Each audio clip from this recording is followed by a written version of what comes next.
Hello বন্ধুরা, আমি শুভ্রনীল চলে এলাম আরো একটা আপডেট নিয়ে। দেবদা এবং সৌমিত্রিষার আরো একটা বড় চমক প্রধানের ক্ষেত্রে, সেই আপডেট নিয়ে তোমাদের কাছে চলে এলাম। সেটা হচ্ছে যে আমরা প্রত্যেকেই জানি প্রধান কিভাবে মানুষের মন জয় করেছে, প্রধানের গল্প কেমন বাস্তব কেন্দ্রিক। যারা যারা দেখেনি তারাও শুনে নিয়েছে।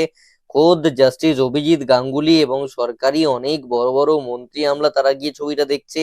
49-50 দিন হয়ে গেছে ছবিটা চলছে হলে, এখনো মোটামুটি 20%-30% অকুপেন্সিতে ছবিটা চলছে। সবকিছু সবের পরেও গিয়ে এই ছবিটা এখন আন্তর্জাতিক স্তরে চলে গেছে। এটা এখন ইন্টারন্যাশনাল দরবারে, বিশ্বের দরবারে রাজ করছে। বাংলা চলচ্চিত্রের, বাংলা সিনেমার অন্যতম প্রধান ছবি হয়ে উঠেছে এই প্রধান ছবিটা। কেন বলছি তার কারণ হচ্ছে লা লিগা। তোমরা কি জানো? তোমরা হয়তো অনেকে জানো না। লা লিগা হচ্ছে একটা ফার্স্ট ডিভিশন ফুটবল লিগ স্পেনে। তার যে অফিসিয়াল পেজ রয়েছে ফেসবুকে, সেখানে তোমরা যদি চলে যাও তোমরা গিয়ে দেখতে পাবে সেখানে বেশ কিছু খেলোয়াড় রয়েছে। তাদের নাম আমি তোমাদের বলতে পারি, তোমরা চিনবে না, সেই জন্য আমিও সবাইকে চিনি না।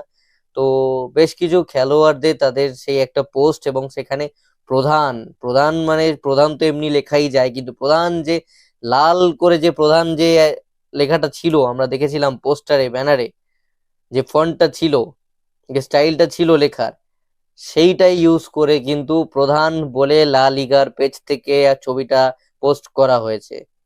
তো এই জন্যই আমি বলছি এখন দেবদাস সৌমিত্রিষার প্রধান আন্তর্জাতিক মানের।